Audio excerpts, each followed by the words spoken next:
महाकुंभ में ऐसा क्या हुआ कि मच गई भगदड़ और क्या थी अफवाह की वजह।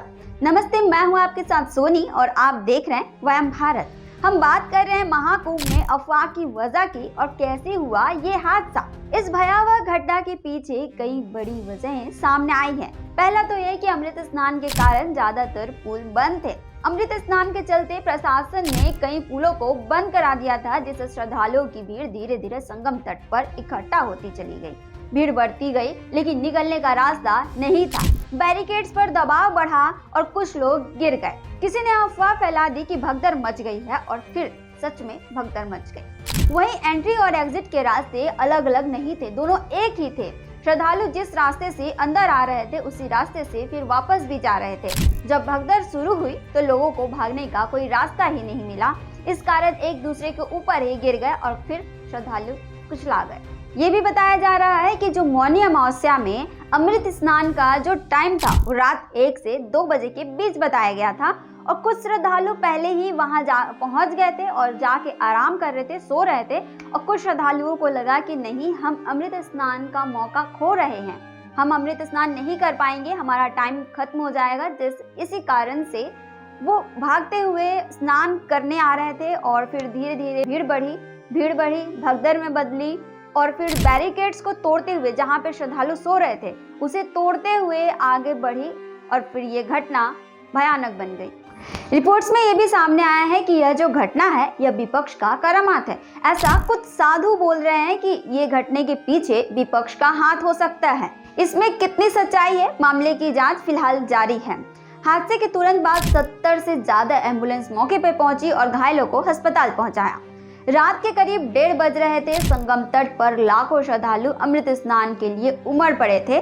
चारों तरफ श्रद्धा और भक्ति का माहौल था, लेकिन फिर अचानक एक अफवाह फैली और पूरे माहौल में अफरा तफरी मच गई। लोग चीखने चिल्लाने लगे, धक्का मुक्की बढ़ी, फिर देखते ही देखते यह भगदड़ में बदल गई।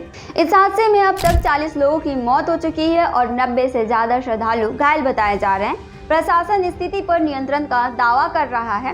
वहीं प्रधानमंत्री नरेंद्र मोदी ने सीएम योगी आदित्यनाथ से 4 बार फोन पर बात कर पूरी जानकारी ली। वहीं प्रशासन ने तुरंत 60,000 कमांडो को तैनात कर दिया और हेलीकॉप्टर से निगरानी शुरू कर दी है। सीएम योगी ने कहा, प्रधानमंत्री नरेंद्र मोदी जी घटना की गंभीरता को समझते हुए वह सुबह से 4 बार मुझसे फोन पे बात कर चुके हैं। गृह मंत्री अमित शाह और बीजेपी अध्यक्ष जेपी नड्डा भी लगातार अपडेट्स ले रहे हैं। हालात अब नियंत्रण में हैं और श्रद्धालुओं को घबराने की जरूरत नहीं है। स्वास्थ्य मंत्री जेपी नड्डा ने घायलों को हर संभव मदद करने का आश्वासन दिया। भगदड़ के कारण प्रशासन ने सभी 13 अखाड़ों से अनुरोध किया कि मौनी अमावस्या का अमृत स्नान स्थगित कर दे। अखाड़ों ने प्रशासन की बात मानकर अमृत स्नान रद्द कर दिए। अखाड़ों ने बैठक कर तय किया कि सुबह 11 बजे के बाद ही अमृत स्नान होगा। इस घटना पर कांग्रेस नेता राहुल गांधी ने सरकार पर निशाना साधते हुए कहा, यह हादसा बदइंतजामी का नतीजा है। इतनी बड़ी भीड़ थी लेकिन प्रशासन सो रहा था। क्या सरकार को पहले से इसकी तैयारी नहीं करनी चाहिए थी? वहीं योगी सरकार का कहना है कि स्थिति अब काबू में है और जरूरतमंदों को हर संभव मदद की जा रही है। इस हादसे के बाद प्रशासन ने संगमनोज इलाके में आम लोगों की एंट्री बंद कर दी है। सीएम योगी ने अपील की, मैं सभी श्रद्धालुओं से निवेदन करता हूं कि संयम बनाए रखें, जो जिस घाट के पास है वहीं स्नान करें, अफवाहों पर ध्यान न दें और प्रशासन के निर्देशों का पालन करें। अभी की सेफ्टी की बात करें तो प्रयागराज के आसपास के जिलों में भीड़ को रोकने के लिए प्रशासन को अलर्ट कर दिया गया है और कुंभ मेला क्षेत्र में पुलिस बल की संख्या बढ़ा दी गई है। ड्रोन कैमरे से निगरानी की जा रही है ताकि भीड़ को कंट्रोल किया जा सके। आपको बता दें कि आजादी के बाद महाकुंभ 1954 में प्रयागराज में आयोजित हुआ था और अचानक अफवाह फैली और भगदड़ मच गई और करीब 800 लोगों की जान चली गई थी। अफवाह ये थी कि रात में गंगा का जल स्तर अचानक बढ़ गया, लोग घबरा गए और भगदड़ मच गई।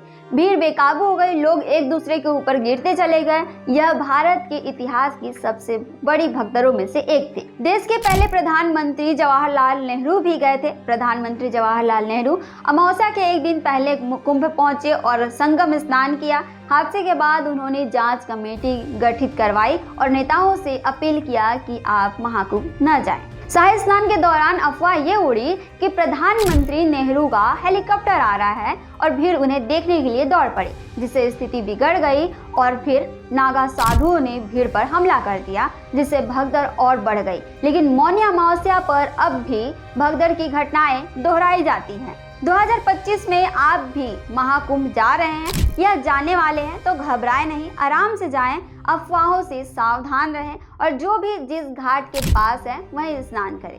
जरूरी नहीं कि आप त्रिवेणी संगम में ही जाकर स्नान करेंगे। और अफवाहों से सावधान रहें, सतर्क रहें और प्रशासन के निर्देशों का पालन करें। आपको ये वीडियो कैसी लगी कमेंट में ज़रूर बताएं और डेली अपडेट्स के लिए आप देखते रहें वयम भारत।